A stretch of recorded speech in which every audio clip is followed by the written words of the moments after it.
Hi friends, welcome to my channel. Good morning అండి. చూడండి Friday closing ఎలా ఉంది బ్యాంక్ నిఫ్టీ అంటే, ఇక్కడ మీకు నేను ఇక్కడ 2 యారోస్ చేశాను చూసారా స్ట్రైక్స్ దగ్గర.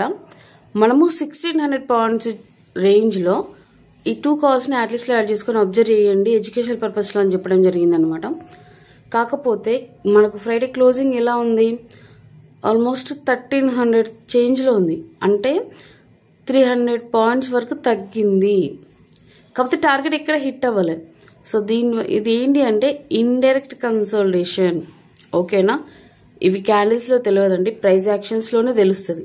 ఓకేనా, మనకు 2 వీక్స్ అనేది క్లోజ్ అయిపోయింది ఈ మంత్కి సంబంధించి, ఇక 3 వీక్స్ అనేది పెండింగ్లో ఉంది. ఓకే, సో ఈ 2 వీక్స్లో ఆల్మోస్ట్ ఈ 1600 పాయింట్స్ జోన్ అనేది టచ్ అవ్వాలి, కానీ అవ్వలేదు అంటే ఒక మంచి ర్యాలీ అనేది రావడానికి పాసిబిలిటీ ఉంటుంది. అప్ సైడ్ అయినా డౌన్ సైడ్ అయినా అబ్జర్వ్ చేయడం మాత్రం మర్చిపోమాకండి.